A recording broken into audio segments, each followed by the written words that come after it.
Tes, tes. Oke, assalamualaikum warahmatullahi wabarakatuh, and welcome back to my YouTube channel. So di video kali ini, ya saya akan membahas informasi terkait dengan Universitas Terbuka atau kita singkat dengan UT. Nah, di video kali ini saya akan membahas seputar terkait dengan panduan pendaftaran dan panduan awal kalau misalnya udah jadi mahasiswa baru setelah daftar tuh seperti apa sih? Nah, soalnya kan kalau misalnya di univ reguler kan mereka tuh biasanya ada untuk di awal-awal itu mereka tuh udah sepaket gitu biasanya. Jadi kayak misalnya ketika daftar nih, terutama mungkin kalau PTN saya kurang tahu ya. Jadi kalau misalnya kayak perguruan tinggi swasta sendiri, ketika kita awal mendaftar itu kan ada uang pangkal, ada uang bla bla bla bla bla, sehingga itu udah nyampur tuh uang kuliah semester pertama gitu. Jadi pas udah daftar ya tinggal ikutin kegiatan langsung kuliah gitu. Beda sama UT, karena ketika habis pendaftaran ya untuk biaya kuliah sama biaya pendaftaran itu nggak dijadiin satu. Nah, jadi kita mulai terlebih dahulu dari jadi sebelum melakukan pendaftaran ini ada beberapa informasi penting. Jadi gini, semisal biaya kan jadi di UT itu sendiri tidak ada yang namanya ini disclaimer ya, takutnya mungkin ada perubahan. Nah, jadi waktu tahun 2024 6 Januari. Jadi ini artinya berarti masih tahun ajaran 2023-2024 dan ini udah masuk ke 2023 genap ya. Jadi jadi di UT sendiri itu tidak ada yang namanya uang pangkal, uang gedung ya, yang ada hanyalah uang kuliah, dan sebelum menjadi mahasiswa ada yang namanya pendaftaran, yaitu adalah terkait dengan biaya pendaftaran atau admisi. Jadi mungkin lebih tepatnya mungkin saya bikin admisi aja ya, karena kalau namanya pendaftaran kan berarti bisa juga kata registrasi. Nah, registrasi itu nanti lebih pasnya untuk registrasi mata kuliah gitu. Jadi untuk biaya pendaftaran mahasiswa baru sendiri itu sama aja. Jadi ibarat kata nih ya, kalau kita ikut kursus atau ikut apa, pasti kan kita beli formulir dulu tuh. Nah ya kan, beli formulir lah.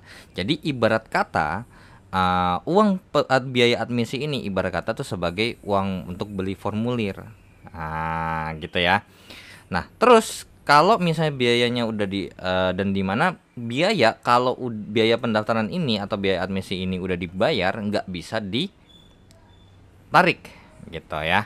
Jadi nggak, kalau emang udah bayar ya udah ikhlasin aja. Kalau misalnya anggap aja mungkin nih contoh nih, mungkin contohnya nggak lanjut melakukan pendaftaran karena mungkin berubah pikiran, saya nggak mau jadi kuliah di UT deh gitu.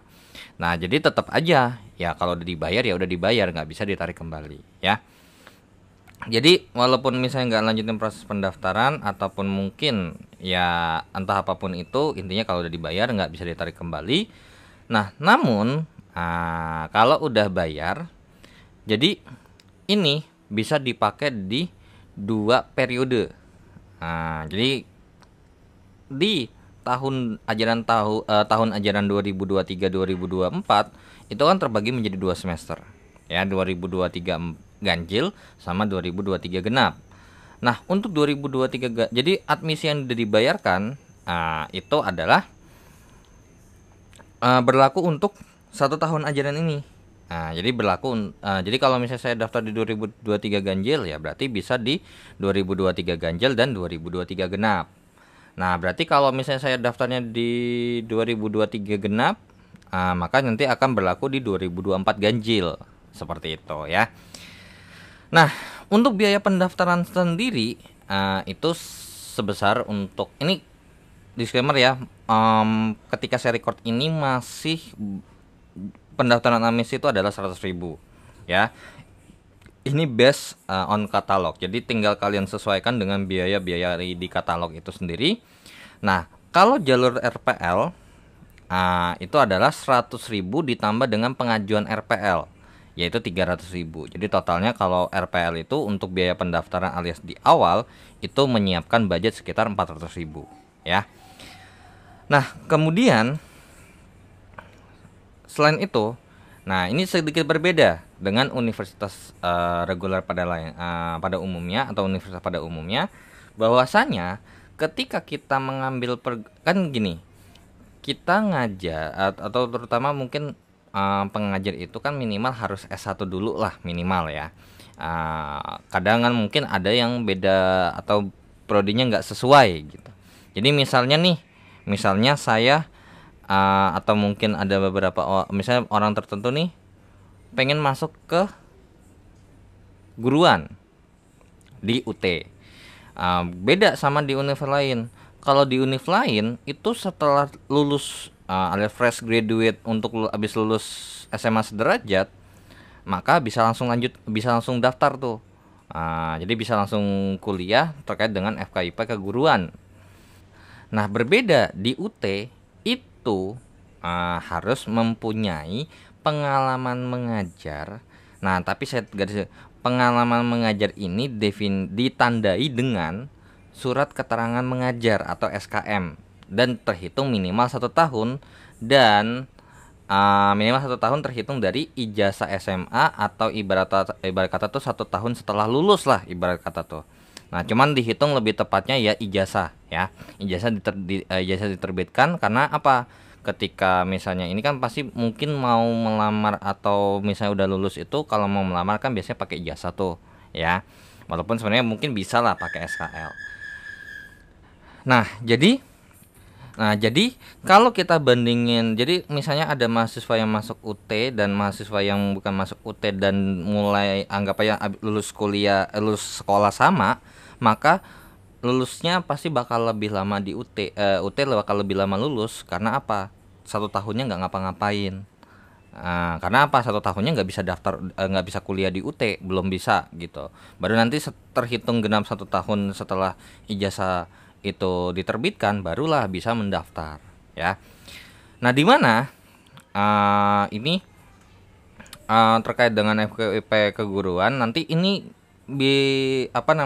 setahu saya ketika saya record ini udah mulai ada pembukaan prodi baru untuk FKIP, yaitu adalah Pendidikan Agama Islam dan Bimbingan Konseling. Jadi di sini di konteksnya adalah FKIP keguruan ya. Jadi selama FKIP dan bukan keguruan nggak perlu SK ngajar gitu. Nah, kalau PGSD, bagaimana S1 PGSD itu SK ngajarnya harus mengajar sebagai guru. Jadi nggak boleh tuh yang namanya guru pramuka atau guru ekskul. Dan di mana gurunya ini harus tingkatnya SD dan MI ya. Nah, karena apa? Karena gini, apakah harus wajib masih jadi guru? Belum, nggak harus gitu ya. Jadi kalau misalnya di sini ingat ya, guru pendamping, guru kelas ataupun guru mata pelajaran. So that's okay kalau salah satu gitu intinya. Jadi intinya sebagai pengajar di kelas dan pengajarnya bukan sebagai guru pramuka atau ekskul. Nah, karena guru mata pelajaran kan kadang ada beberapa SD yang mungkin di luar dari pelajaran itu pakai guru lain, bukan guru kelas itu sendiri gitu. Nah, jadi kalau PGSD harus mengajar di SD atau MI ya. Kalau PG PAUD, nah berstatus sebagai guru PAUD dan mengajar di lembaga PAUD. Nah, jadi kalau misal jadi gini, kalau untuk PG PAUD ini nggak tahu ya apakah nanti emang pendaftarannya bakal ada atau enggak gitu ya. Saya kurang tahu karena kan saya emang nggak terlalu mendalami terkait dengan berkas-berkas yang ini. Jadi kalau PG PAUD tuh kalau berdasarkan katalog harus ada sertifikat guru pendamping muda. Jadi kalau emang misalnya anggap aja D2 pendidikan atau D2 ini ya berarti ini nggak perlu. Jadi tinggal disesuaikan aja. Jadi PG PAUD itu selain SK mengajar, itu juga diperlukan sertifikat guru pendamping muda ya. Dan di mana terkait dengan lembaga PAUD ini itu setara dengan yang bisa itu adalah terkait dengan TK, teman-teman anak-anak, RA ataupun KB. Selain ini kayaknya agak nggak bisa deh gitu ya. Kalau soalnya ada beberapa yang mungkin di luar ini tuh ada beberapa yang ditolak deh atau entah diterima. Saya belum pernah dengar. Intinya berdasarkan katalog ya PG PAUD itu kan tingkatannya TK lah. Jadi TK sederajat lah gitu. Kalau SD ya SD sederajat, ya setara dengan MI gitu kan. Nah, sedangkan untuk program S1 ini nih, ini PGSD sama PG PAUD kan alias pendidikan dasar. Dasar banget nih, ya kan? Nah, kalau sisanya pendidikannya non pendas, non pendidikan dasar. Contoh kayak misalnya contoh pendidikan biologi, kimia, fisika, matematika, bahasa Inggris, bahasa Indonesia, kewarganegaraan, ekonomi. Nah, di sini berarti ditambah dengan PAI lah ibarat kata tuh, ya.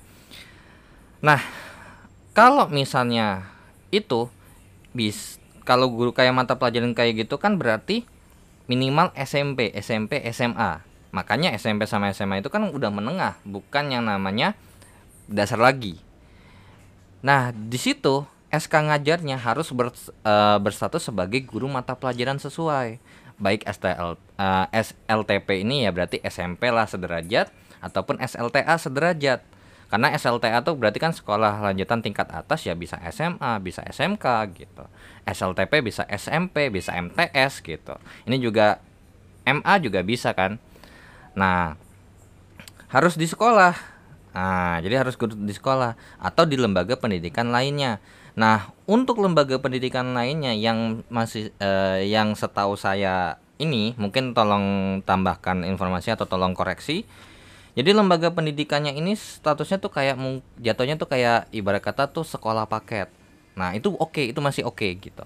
Tapi kalau misalnya untuk jenjang misalnya contoh kayak bimbingan belajar kayak Bimba itu setahu saya itu nggak bisa ya. Karena itu kan jatuhnya adalah emang bukan walaupun emang dia lembaga pendidikan, dia bukan lembaga pendidikan yang kayak gitu kan. Nah, kecuali modelnya kayak pendidikan bahasa Inggris alias guru bahasa Inggris. Di sini beda ya. Kursus kalau kayak bimbel atau bimbingan belajar itu kan mereka kurikulumnya atau misalnya ini kan lebih ke walaupun emang sekolah atau gitu emang random gitu loh, macam-macam. Beda sama kursus bahasa Inggris. Kalau kursus bahasa Inggris itu kan emang udah bertahap level by level kan, yang dimana itu emang lebih luas dan emang lebih spesifik gitu loh. Beda kayak bimbel ya kalau misalnya ternyata mungkin pendidikan kimia tapi ngajarnya mungkin apa sih namanya mungkin ngajarnya SMP semuanya kan nggak bisa gitu. Jadi makanya karena sistemnya atau apa sih namanya kalau kursus Inggris pasti kan ngajarnya guru Inggris gitu kan, even though walaupun mungkin either dia subnya sebagai guru speaking, guru listening, guru writing atau dan lain sebagainya, itu tuh termasuk ya ngajar bahasa Inggris gitu. Beda sama bimbel bisa jadi mungkin ngajarnya SMP tapi SMP-nya apa, mungkin bisa jadi SD di tempat lesnya ngajarnya bukan spesifik gitu loh, dan emang nggak semua sama rata gitu. Makanya bimbel nggak bisa dipastikan, jadi karena nggak sama rata nggak beda ya, walaupun emang anggap aja deh mungkin kalau terkait dengan kursus bahasa Inggris mungkin gitu ya, mungkin kurikulumnya beda tapi yang diajarin tetap sama bahasa Inggris gitu loh, dan pasti guru bahasa Inggris. Nah, beda sama tempat les even though walaupun mungkin tempat les yang satu sama tempat les yang dua, mungkin ada beberapa tempat les yang guru ini, guru fisika ada sendiri, guru kimia ada sendiri, guru bahasa Indonesia ada sendiri, bahasa Inggris ada sendiri, PKN ada sendiri. Tapi nyatanya apa, ada beberapa yang emang contoh bisa ngajar fisika, kimia sama matematika dijadiin satu tuh, dan emang mungkin random gitu. Jadi makanya nggak bisa nggak ada standarnya lah ibarat kata tuh ya. Jadi tidak ada standar untuk terkait dengan bimbingan belajar itu sendiri. Makanya kalau misalnya pakai SK ngajar di tempat les seperti bimbingan belajar begitu ya nggak bisa gitu. Tapi kecuali kalau bahasa Inggris, seingat saya tuh waktu pas saya baca katalog sebelumnya itu masih dispesifikan bahwasanya tuh bisa ikut kayak kursus-kursus bahasa Inggris itu masih oke ya. Nah, kalau PAI berarti ya kurang lebih sebagai guru ini guru agama kan, baik di SLTP, SLTA jatuhnya begitu. Oke, kemudian nah, di sini di UT beda sama univ reguler yang dimana tiap tahun ajaran tuh sekali. Nah, di UT sendiri gitu ya, pendaftaran hanya dibuka tiap semester. Makanya setiap pendaftaran 1 tahunnya itu UT buka 2 kali pendaftaran. Dan perlu digarisbawahi, buka pendaftaran 2 kali itu tidak sama dengan buka 2 gelombang, beda ya. Karena definisi gelombang itu masih satu tempat yang sama, cuman dibagi beberapa tahap. Nah, gitu kan. Kayak misalnya mungkin masuk tahun ajaran 2023-2024 itu ada gelombang 1, gelombang 2, gelombang 3, gelombang 4 yang sama-sama masuk tahun ajaran segitu. Tapi kalau di UT, angkatan masuk itu mengikuti periode masuknya kapan atau daftarnya kapan. Contoh misalnya yang daftar di 2023 ganjil dengan daftar di 2023 genap, walaupun sama-sama tahun ajaran 2023-2024, mereka angkatan yang berbeda masuknya. Gitu. Jadi kalau 2023 ganjil udah masuk semester 1, dan kalau ketika kita bahas di 2023 genap, maka yang ini jadi semester 2, sedangkan ini masih semester 1. Nah, gitu ya. Oke, jadi ingat aja di UT itu untuk biaya-biaya nggak ada ya yang namanya biaya uang pangkal, uang gedung gitu ya, nggak ada. Nah, ya mungkin ini nanti kalau informasi sebelum pendaftaran, kalau emang mungkin ada informasi yang kalian mau tanya, langsung aja ya di chat di kolom komentar. Nah, jadi gini, sekarang proses pendaftarannya. Jadi tahapan pendaftarannya dimulai dari ya ini, buka website admisi stripsia.ut.ac.id yang dimana ini nanti kalian bikin akun dulu. Nah, jadi pendaftaran calon mahasiswa ya. Nah, kemudian kalau udah, nah ini ya. Jadi ini SIA ini adalah sistem informasi akademik ya, makanya saya bilang ini adalah akun SIA gitu. Jadi kalian bikin akun SIA dulu alias akun sistem informasi akademik untuk kalian masing-masing. Nah, kemudian terkait dengan pendaftarannya berarti bikin akunnya dulu nih. Nah, jenjang pendidikan yang mau diambil apa? Nah, daftar sesuai dengan periode dengan waktu yang telah disesuaikan nih di kalender akademik UT. Nah, kalian isi nih nama lengkap, tempat lahir, tanggal lahir, nama ibu kandung, pilih kewarganegaraan, dan pilih jalur nih RPL dan non RPL atau non RPL. Nah, tapi di sini yang saya kasih tahu adalah untuk yang di bagian sini, perhatikan baik-baik pengetikan ya, karena ketika mengetik kata Budi dengan Budi ada spasi di belakang itu beda. Kata Budi tanpa spasi di bagian belakang akhir tuh ya, misalnya Budi, misalnya ketik BUDI terus spasi sama nggak pakai spasi itu beda. Budi 4 digit, Budi pakai spasi itu 5 digit. Nanti kalau emang kalian ketik kelebihan spasi di bagian paling belakang ya, di bagian akhir kalimatnya, maka dianggap formnya nggak sesuai alias formnya tuh error. Nah, karena namanya kok Budi ada spasi gitu loh ya. Nah, terkait dengan jalur program RPL dan non RPL, nah bedanya apa sih? Oke, jadi gini sistemnya. RPL atau rekognisi pembelajaran lampau. Nah, rekognisi pembelajaran lampau. Nah, jadi artinya apa? Nah, artinya gini. Kalau kalian punya sesuatu alias mungkin mencapai sesuatu baik di mungkin pendidikan formal. Jadi ada 4 skema. Pendidikan formal, ya pendidikan formal tuh berarti ibarat kata tuh kuliah gitu ya, kuliah, karena kan yang namanya formal itu kan berarti yang formal ya, yang resmi. Yang contohnya kayak misalnya itu perguruan tinggi negeri atau perguruan tinggi swasta, atau mungkin ya sekolah. Kalau sekolah kan nggak mungkin, masa bisa ngajuin pakai nilai itu kan, pakai nilai sekolah kan nggak mungkin. Terus pendidikan informal, kalian bisa cari sendiri apa tuh pendidikan informal. Pendidikan non formal juga kalian bisa cari sendiri. Nah, atau pengalaman kerja ya. Nah, kalau kalian punya 1 atau 2 atau 3 atau 4-empatnya nih, dan kalian mau mengajukan sebagai transfer atau perolehan SKS, sehingga nanti pas kuliah tidak benar-benar kopong alias tidak benar, nggak mulai dari awal banget gitu, alias nggak mulai dari nol lagi, kalian pakai jalur RPL. Tuh, ya. Nah, kalau misalnya nggak ada sama sekali, even though mungkin kalian udah kuliah atau mungkin kalian apa gitu ya, ya ambilnya jalur non RPL. Jadi contoh nih, misalnya saya kuliah, saya udah selesai kuliah nih, tapi karena berhubung saya mengambil kuliah lagi di UT dengan prodi yang berbeda jauh, dan emang ini saya mau ngulang dari awal, untuk memastikan bahwasanya ilmu saya tuh lebih pas lagi gitu, lebih dapat lagi, maka saya pilihnya non LPL. Jadi walaupun emang saya contohnya udah selesai kuliah, ya tetap aja kalau misalnya emang mau start dari awal ambilnya non LPL. Tapi kalau nggak mau start dari awal, coba misalnya nih coba pengen mengajukan lewatnya jalur RPL.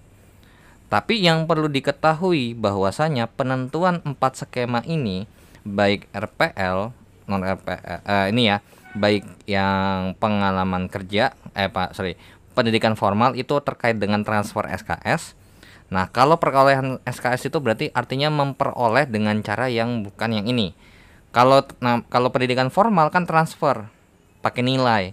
Jadi misalnya nih saya udah ternyata saya sudah menyelesaikan 15 matkul di universitas sebelumnya. Nah, coba tuh saya ajuin 15-15-nya ke universitas terbuka. Tuh, namanya berarti kan mentransfer, ya, mentransfer. Tapi apakah diterima semua? Nggak tahu gitu. Karena keputusannya ada di pihak universitas itu sendiri. Nah, terus perolehan ya kayak pendidikan informal, non formal sama pengalaman kerja itu kan berarti artinya mengajukan supaya biar saya memperoleh sesuatu di situ. Nah, jadi kalau transfer ya transfer yang udah ada. Kalau perolehan berarti ya itu untuk memperoleh SKS terlebih dahulu dibandingin sama itu. Nah, jadi intinya kalau misalnya emang kalian ada yang mau coba diajukan ini ya lewat RPL. Tapi be careful, sebelum memilih RPL, pastikan terlebih dahulu skema yang tadi 4 ini itu kalian bisa sanggupin, ya. Karena pas saya tag video ini untuk prodi hukum, ya, info yang saya dapat di semester kemarin bahwasanya untuk prodi hukum itu tidak menerima skema pendidikan formal, pendidikan non formal atau informal, melainkan pengalaman kerja. So, kalau kalian mengajukannya pendidikan formal, ya berarti tidak akan ada yang bisa ditransfer. Alhasil ya sama aja kayak non RPL, alias mulai dari awal lagi gitu ya. Nah, jadi kalian bisa hubungin ke pihak UT baik ya lewat kontak mana aja atau mungkin datang ke UT daerah UPBJJ atau mungkin UT pusat untuk menghubungi atau komunikasi dengan pihak prodi ataupun fakultasnya. Atau make sure nanya, misalnya nih, prodi ini kira-kira kalau buka skema RPL buka skema yang mana gitu ya. Oke. Nah, terus pilih, nah ini habis itu pilih jenjang program studi kantor cabang tuh UT daerah atau UPBJJ. Bedakan dengan UT pusat yang ada di Pondok Cabe Tangerang Selatan, itu UT pusat bukan UT cabang, bukan cabang ya. Nah, jadi ini saran saya, hati-hati ketika memilih. Pikirkan baik-baik, jangan sampai ketika pas milih di sini jenjang kayak jenjang pendidikan pasti kan kayak contohnya mungkin D3 atau S1 kan. Nah, program studi jangan sampai ketika di sini milihnya program studi A, terus pas lagi proses pendaftaran ini masuknya program studi B. Nah, takutnya mungkin ada masalah gitu. Walaupun menurut saya pribadi harusnya ya, kalau harusnya secara sistem itu sendiri berarti kan yang kita masukin dan kita proses dan sebagai validasi segala macam itu berdasarkan apa yang kita input di proses pendaftaran setelah buat akun tuh. Tapi kalau emang misalnya biar sama persis ya why not gitu. Nah, terus masukin nih nomor handphone atau WA karena ini nanti biasanya berfungsi sebagai kalau ada info tertentu terkait dengan UT, misalnya contoh mungkin terkait dengan mau berhasil membuat akun mahasiswa untuk aktivasi, itu bisa dikirim ke WA. Nah, email juga sama. Tuh, jadi bisa juga dikirim ke email. Nah, ini buat password ya kayak biasa, yang namanya buat akun ya pasti ada ini nanti ada password. Nah, jadi nanti emailnya ini bisa dipakai buat login, ya, buat login. Jadi habis itu isi pertanyaan jangan lupa, karena kalau enggak ya sama aja kayak nggak bakal bisa nggak bakal bisa dilanjutin. Nah kalau udah diisi semua nih sesuai dengan ininya, buat akun mahasiswa baru diklik cepret gitu kan. Nah kalau udah, nanti kalian akan mendapatkan link aktivasi akun SIA kalian, yang bisa kalian lihat untuk mungkin cek di WA ataupun di email. Ya, cek dua-duanya nih. Kalau di email kalian pastikan ceknya ke semua folder, baik ke folder spam ataupun folder inputnya gitu. Jadi kalau udah ya ibarat kata kayak bikin akun biasa sih sebenarnya, akun sosmed atau segala macam. Ada beberapa yang emang mesti aktivasi dulu to make sure akunnya tuh aktif gitu. Ya udah, setelah aktif maka kalian login lagi gitu. Kalian login lagi, kalian buka kesini lagi dan masuk sebagai calon mahasiswa. Nah kalau udah masuk sebagai calon mahasiswa, nanti ini nih munculnya seperti ini. Kalau klik calon mahasiswa, maka kalian masukkan email yang tadi kalian daftarkan dan password yang tadi kalian gunakan. Terus klik masuk. Nah kalau misalnya anggap aja mungkin pas ini mau aktivasi linknya kadaluarsa, aktivasi ulang. Tapi misalnya ada kendala nih terkait dengan mungkin akunnya harusnya ada nih, tapi pastikan tidak ada kelebihan spasi ke dalam mengetik ataupun huruf besar dan huruf kecil, karena pasti itu berpengaruh. Nah kalau emang udah semuanya benar dan emang ada kendala untuk login, hubungi pihak UT lagi. Ingat, kalau ada masalah sistem hubungin pihak UT ya. Nah kalau udah, baru nih setelah masuk nanti akan masuk ke tahapan pendaftaran, yang kalau misalnya ini terkait dengan mungkin nanti akan saya share link video dari Universitas Terbuka sendiri terkait dengan tahapan rinci-rinciannya ya. Karena saya sendiri kan karena udah jadi mahasiswa dan untuk membuat akun dan sampai proses pendaftaran kan nggak bisa gitu. Jadi nanti akan saya share link di kolom deskripsi terkait dengan link dari dari YouTube Universitas Terbuka langsung terkait dengan proses-proses atau tahapan pendaftaran. Nah jadi kayak misalnya nih, ini tahap ini tuh nanti kliknya begini gitu ya. Nah pertama sebenarnya terkait dengan ini saya bahas jalur non RPL dulu ya. Bayar tagihan admisi. Jadi pastikan bisa login dulu nih. Kalau udah login, nanti kalian pasti di tahap pertama disuruh bayar dulu. Bayar ya. Nah ingat, setelah bayar ini biasanya ada kendala. Kalau emang misalnya udah kebayar tapi belum lunas, hubungi pihak UT. Tapi juga ada masalah yang dimana suka lupa bayar karena mungkin waktunya mepet. Alhasil ketika mau melanjutkan pendaftaran di semester berikutnya, ya ingat, yang berlaku bisa kita langsung lanjutin ya, yang bisa kita langsung lanjutin ke pendaftaran itu adalah kalau udah bayar.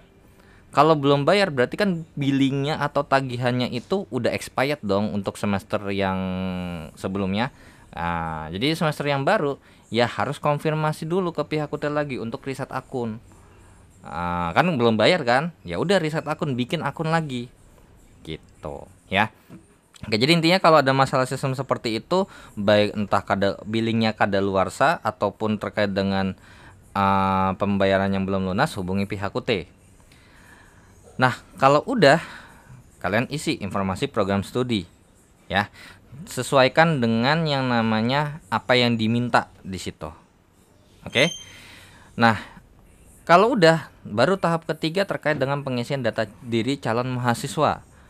Nah, ini terkait dengan isi bla bla bla bla, banyak macamnya sebenarnya, tapi nggak saya taruh di sini, nanti akan saya infokan di next slide aja.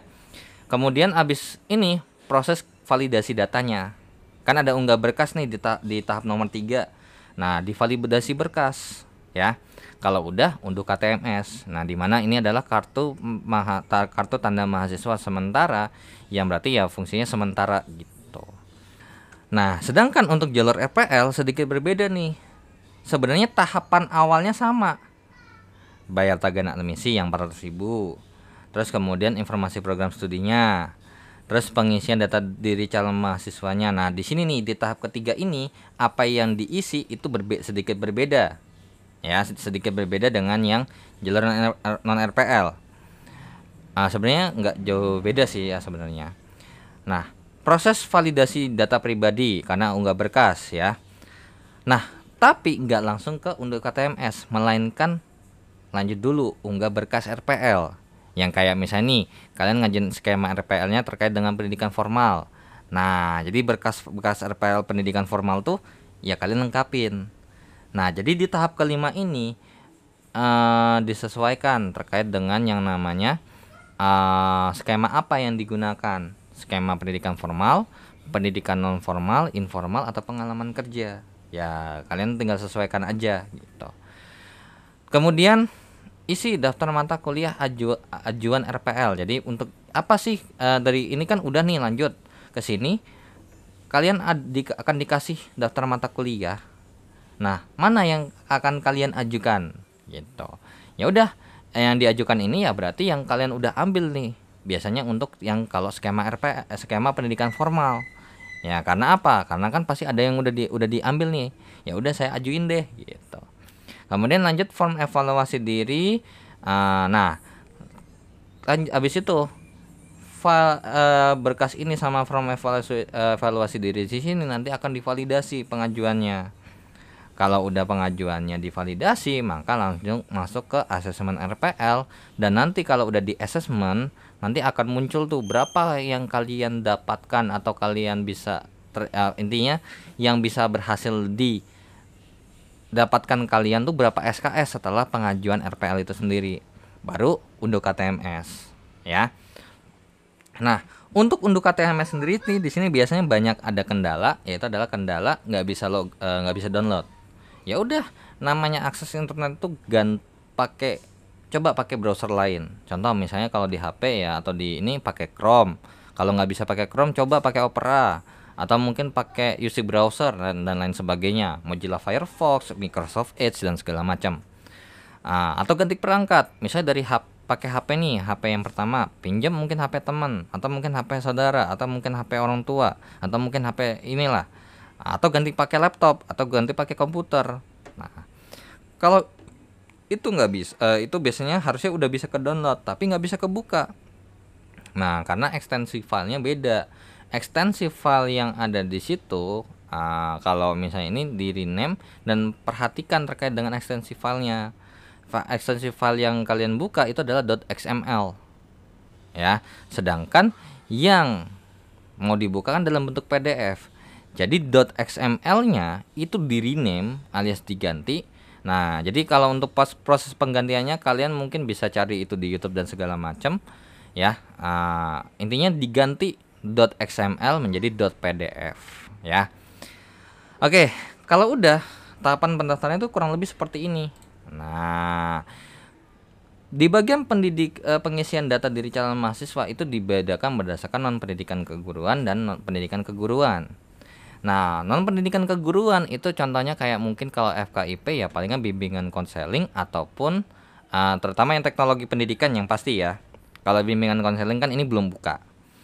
Informasi kontak, data pribadi kayak nomor telepon bla bla bla bla. Nah, ingat, ini informasi kontak terkait dengan informasi kalian sendiri itu disesuaikan dengan data KTP. Ya. Terus yang kedua, program pendidikan terakhir dan ahli kredit. Nah, ini ya. Jadi ini sebenarnya sama nih informasi kontak ya kan. Nah, bedanya sama RPL sama non RPL adalah jadi RPL sama non RPL tuh di tahap kedua ini sama. Ya, sama. Bedanya adalah pastikan kalian ketika mengisi itu start dari paling atas, jangan ada yang kelewat. Gitu ya. Karena apa? Kalau non RPL dan ada yang kelewat itu biasanya di bagian ahli kredit tuh masih nongol tuh. Misalnya prodi asalnya apa, NIM awal tuh berapa gitu. Sama apa namanya IPK asal tuh berapa, ya. Nah, kemudian, sedikit berbeda dengan pendidikan keguruan. Setelah mengisi yang tahap 2 ini, ngisi data guru dulu. Nah, data guru ini ya berisi terkait dengan NUPTK, yang dimana NUPTK itu kalau emang misalnya belum punya ya isi aja angka 0. Karena emang ada beberapa guru tuh kalau misalnya baru 1 tahun ngajar, apalagi baru lulus SMA, NUPTK nggak bakal ada gitu. Nah, baru kelompok belajar atau Pokjar. Nah, di sini Pokjar itu berfungsi sama kayak biro jasa jatuhnya. Alias berarti kalau kalian mau mengurus sesuatu dan melakukan kayak pendaftaran, ya kalian akan nanti dibantu sama pihak Pokjar. Cuman kalau di Pokjar itu terima beres gitu. Baru, tapi kalau misalnya kalian daftarnya mandiri melalui website UT, dilakukan secara online pribadi, itu ya kalian bisa pilih non Pokjar atau non Salut ya. Lalu informasi tambahan, nah ini disesuaikan. Terus pendidikan untuk ini biasanya terkait dengan nomor telepon ataupun mungkin kayak sosmed, Instagram dan segala macam. Pendataan untuk difabel atau disabilitas, ya sesuaikan. Kalau emang misalnya nggak disabilitas ya isinya nggak disabilitas gitu. Kemudian juga berkas wajib, nah barulah ini. Kalau enggak berkas wajib, RPL sama non RPL itu baru beda ya. Nah, kalau kita bandingkan dengan prodinya, kalau untuk prodi non pendidikan keguruan itu masih umum. Berbeda sama pendidikan keguruan, ada syarat-syarat berkas yang di awal tadi saya sampaikan, ada terkait dengan surat mengajar, sertifikat dan lain sebagainya ya. Oke, nah ini nih unggah berkas wajibnya. Nah, kalau misalnya ini jalur non RPL sama non RPL tuh sama sebenarnya untuk di 5 awal. 6 awal ya jatuhnya. Pas foto berwarna. Untuk ketentuannya sendiri, yang penting bajunya rapi, berkerah, harusnya berkerah ya. Terus yang penting latar foto belakangnya itu bebas, yang penting nggak nyaru, intinya beda banget dengan baju yang dipakai. Terus habis itu kalau bisa usahakan file terbaru. Jadi kalau yang baru lulus sekolah ya, kalau emang mau pakai pas foto ketika sekolah tuh yang mungkin mau bikin kartu tanda pelajar ataupun untuk ijazah, itu boleh dipakai sementara ya. Terus surat pernyataan keabsahan dokumen, nah ini nanti isi ya sesuai dengan ini, dan nanti kan ada NIM tuh, nomor induk mahasiswanya itu yang ditulis adalah NIM-nya mahasiswa UT. Kalau belum ya di skip, alias nggak usah diisi. Nah, terus abis itu ini nanti akan tempel materai, tulis surat tanggal di mana dan ini kapan dibuatnya surat. Terus kemudian tempel ini, intinya pada surat pada umumnya kalau udah ditanda tangan ya, tanda tangannya kalian bisa googling bagaimana cara tanda tangan di atas materai yang benar gitu. Kemudian formulir tanda tangan. Nah, ini nih di surat pernyataan formulir tanda tangan ini datanya sesuai KTP ya. Jadi terkait dengan tanda tangan ini terkait dengan tanda tangan kalian. Ada, kalau sejauh ini TTD-nya ada 3, dan kalian isi sama aja nggak apa-apa. Dan nanti ada parafnya 2 biji. Dan bisa dipastikan bahwasanya harusnya TTD atau tanda tangan dengan paraf itu berbeda.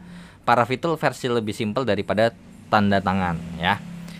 Nah, terus habis itu yang kelima adalah terkait dengan fotokopi ijazah pendidikan terakhir legalisir cap basah.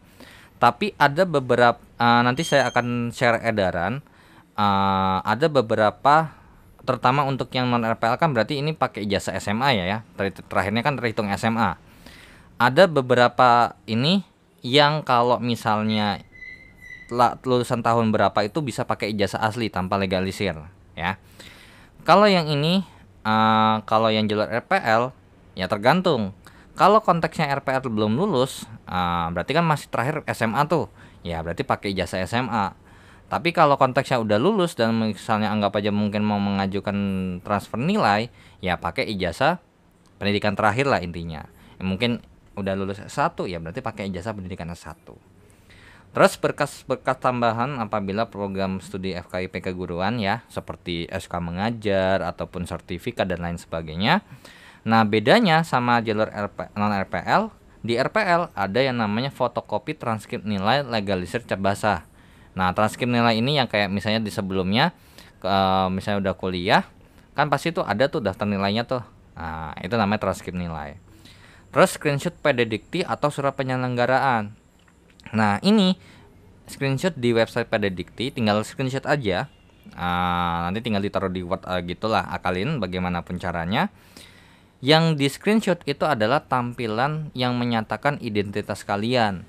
Jadi misalnya namanya adalah A, terus abis itu prodi apa, jenjangnya apa, masuknya mulai apa, mulai kapan gitu ya. Nah, kalau misalnya terkait dengan emang misalnya mau pindah, kan otomatis harus mengundurkan diri dong. Nah, berarti screenshot pada diktinya harus sudah mengundurkan diri statusnya. Jadi intinya ada status mahasiswanya.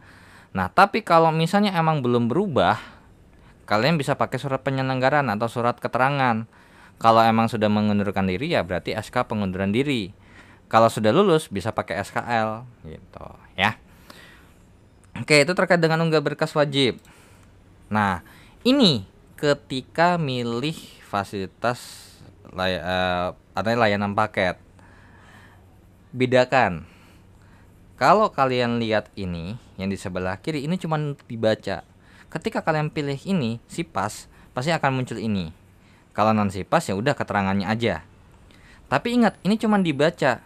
Jadi jangan mikirnya tuh ketika kalian milih SIPAS paket semester plus itu akan terpilihnya itu, enggak. Yang untuk dipilih dan masuk sistem itu adalah di bagian sini nih yang ada tanda panahnya. Kalian klik. Nah, kalian pencet. Nah, nanti akan muncul tuh layanan paketnya apa aja. Ya. Apa yang muncul di sini itulah yang tersedia. Kalau nggak ada, ya berarti nggak tersedia. Nggak usah dicariin gitu. Kalau memang mau dicariin, tanya sama pihak UT-nya, ya, karena itu yang menyusun adalah pihak UT itu sendiri. Nah, ini non sistem paket semester non SIPAS. Tapi kalau paket tanpa tutorial tatap muka sarjana itu adalah SIPAS. Karena SIPAS itu kan sistem paket tanpa non tutorial tatap muka TTM. Jadinya paket tanpa tutorial tatap muka sarjana itu adalah SIPAS non TTM. Kalau SIPAS semi biasanya tulisannya adalah paket dengan tutorial tatap muka sebagian. Karena di SIPAS semi itu ada sebagian TTM, ada sebagian non TTM. Ya, ini terkait dengan fasilitas belajar ini kalian bisa cek videonya ya di ini. Ada kok terkait dengan ininya, udah saya share juga terkait dengan layanan paket belajar.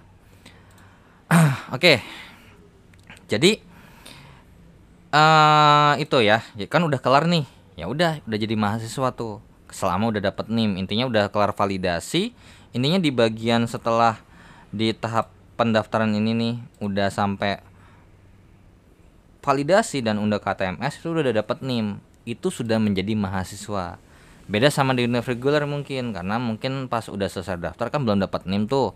Nah, kalau di UT karena ngurus sendiri, berarti nanti dapat NIM. Nah, itu menandakan Anda sudah menjadi mahasiswa UT. Makanya setelah selesai pendaftaran, selamat, Anda telah menjadi mahasiswa universitas terbuka gitu. Ya, biasanya entah lewat WA atau email.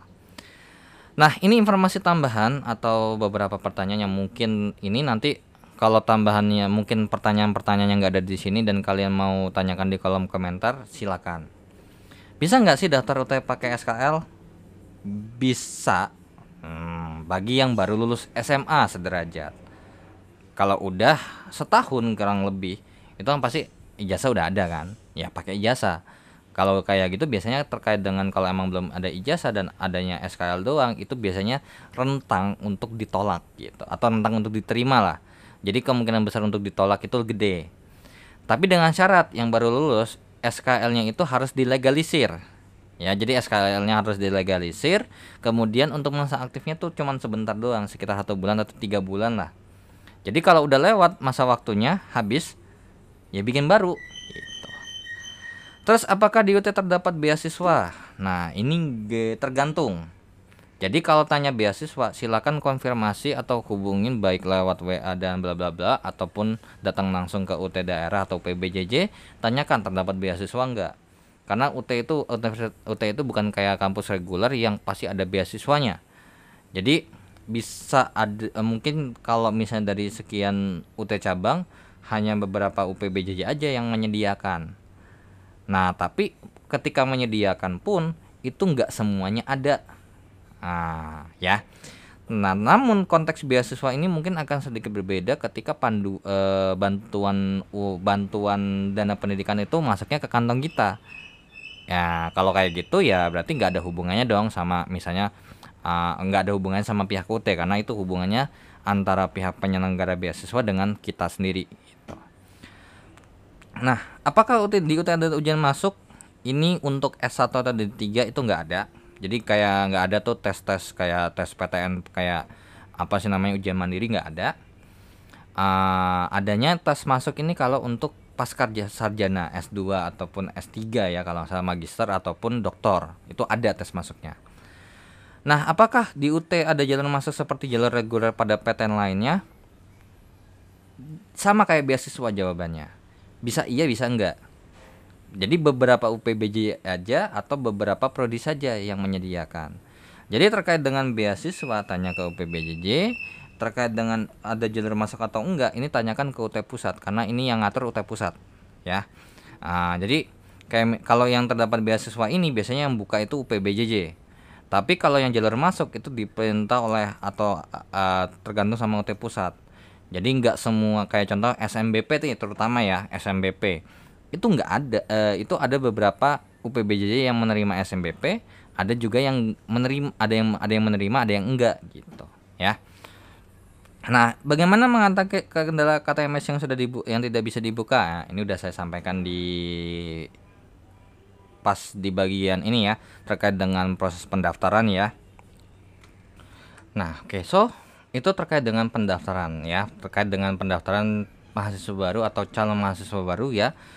Nah, sekarang kalau udah jadi mahasiswa, udah dapet NIM, apa sih yang harus kita lakukan? Nah, yang pertama login ke akun SIA yang udah dibuat tuh, ya kan? Nah, terkait dengan login akun SIA, ini nanti akan saya sampaikan di video yang berbeda. Nah, karena ini kadang ada beberapa kendala nih terkait dengan login akun SIA. Terus kalau udah registrasi mata kuliah.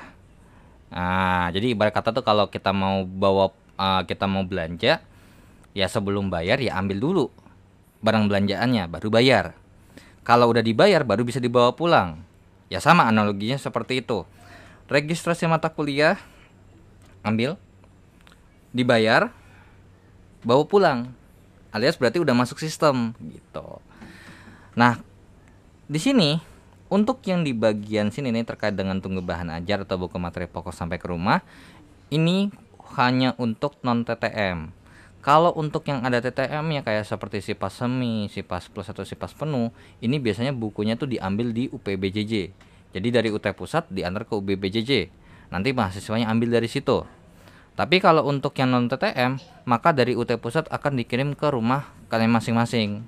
Nah, terus mengikuti kegiatan layanan pendukung kesuksesan belajar jarak jauh LPKBJJ. Apa itu? Ya, kalian bisa lihat udah saya share juga terkait dengan apa itu LPK BJJ, terkait dengan mekanismenya seperti apa dan segala macamnya. Itu udah ada videonya kok ya. Nah, mengikuti jadwal fasilitas belajar. Nah, beda kalau di univ reguler kan belajarnya cuma satu sistem doang. Dan kalau emang ada jadi jadwalnya sendiri kan.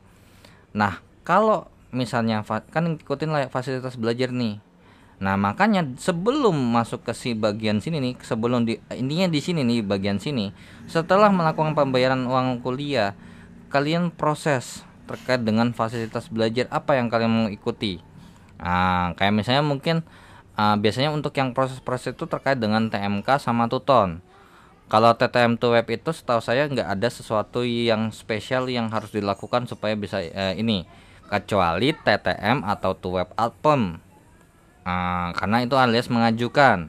Ya berarti ketika dibuka pendaftaran TTM atau web apem, maka kalian daftarkan matkul apa sih yang kalian mau ajukan TTM atau web apem gitu. Terus bayar, baru tuh ikut tuh. Nah, kalau untuk Tuton itu ada prosesnya sendiri. Nah, itu udah saya sampaikan di video yang terpisah ya terkait dengan Kompas Tuntas tutorial online atau Tuton. Terus juga kalau misalnya emang kalian mau ikut TMK, itu prosedurnya seperti apa? Ya, itu juga udah saya sampaikan juga di video yang berbeda. Nah, jadi dari fasilitas belajar itu kalian proses dulu nih, kalian mau ikut apa? Sesuai dengan layanan paketnya ya. Untuk basicnya atau yang kayak tadi TTM to Web Appem kalau untuk yang non TTM. Nah, jadi kalau udah kalian urus, barulah kalian ikutin jadwal fasilitas belajar. Gitu ya. Sesuai dengan jadwal yang ada di kalender akademik ataupun Kaldik UT yang bisa kalian search atau googling googling dengan kata kunci atau keyword Kaldik atau kalender akademik UT. Nanti diarahkan ke website UT ya. Jadi website UT sendiri kalian juga harus follow tuh Instagramnya ataupun terkait dengan websitenya kalian surfing ada apa sih di situ gitu. Jadi kalian tahu nih UT itu ada websitenya dan isi websitenya itu apa ya. Nah untuk terkait dengan kalau udah login akun siap pun juga kalian untuk kalau udah jadi mahasiswa baru kalian juga kalian cek nih kira-kira di akun siap tuh ada apa aja sih, ada menu apa aja sih, kalian perhatikan dulu, kalian bisa cek tuh satu-satu. Nah jadi biar kalian setidaknya minimal udah punya akunnya ngerti ini akunnya isinya apa aja, fasilitasnya ada apa aja sih di dalam itu gitu ya. Nah jadi ketika jadi mahasiswa baru tuh yang dilakukan ini. Nah kalau misalnya udah nanti naik semester, udah ganti semester ya palingan kalian juga masuknya ke sini lagi, login ini set. Bedanya apa? Bedanya kalian gak perlu kalau emang udah ikut nih di semester 1 ya kalian di semester 2 dan seterusnya gak perlu ikut lagi, kecuali kalau emang pengen ikut ya itu harus itu konfirmasi ke UPBJJ atau UT daerah masing-masing ya. Oke, nah ini tampilan kalau udah kalian berhasil login ya. Contohnya ini ada beranda di sini, kalian ada menu registrasi, di sini ada menu registrasi mata kuliah, update tutorial online, info billing kan gitu ya. Terus ada digital library, menu ujian di mana ini terkait dengan untuk ngecek jadwal ujian, cetak KTPU atau kartu tanda peserta ujian. Terus habis itu lihat nilai ujian juga kalian bisa dilihat di sini. Terus terkait dengan website tutorial ini kalian juga bisa akses lewat sini. Tuh, terkait dengan info yudisium ini diarahkan ke website aksi.ut.ac.id. Tuh, jadi di akun Sia kali ini nih intinya kayak jatuhnya tuh jembatan gitu. Jadi ini udah versi baru nih. Karena kalau sebelumnya nggak ada, kayak misalnya terkait dengan ini tuh nggak ada, belum ada lah ya. Oke, jadi kalian ulik sendiri di bawahnya nih juga kalian bisa scroll ada menu profil yang dimana kalian bisa melihat terkait dengan edit berkas atau mungkin edit data pribadi, kalian bisa lakukan di situ ya. Oke, so segitu aja yang bisa saya sampaikan di video kali ini terkait dengan Kompas Tuntas panduan pendaftaran atau untuk calon mahasiswa baru dan panduan untuk apa saja sih yang dilakukan ketika sudah jadi mahasiswa atau untuk mahasiswa baru yang benar-benar baru kelar daftar ya. Oke. Jadi kalau yang udah registrasi mata kuliah ya udah ujian ya itu walaupun ini udah termasuk semester 2 sebenarnya ya. Oke, so segitu aja. Terima kasih yang sudah menonton video ini dan jangan lupa untuk di like, di share, di subscribe channelnya jika bermanfaat informasinya. Dan saya ucapkan terima kasih juga yang sudah donasi di saweria.co dan scan barcode kirisnya sebagai ucapan terima kasih atau dukungan untuk saya. Dan jika ada kekeliruan ya terkait dengan mungkin informasinya ini salah nih, mungkin ada kayak misalnya ada informasi nih dari UT pusatnya tuh harusnya begini kalian atau mungkin atau pertanyaan yang belum ada saya cantumkan di sini, kalian share di kolom komentar aja juga nggak apa-apa. Dan segitu aja, saya izin pamit. Wassalamualaikum warahmatullahi wabarakatuh. See you in the next video. Bye bye.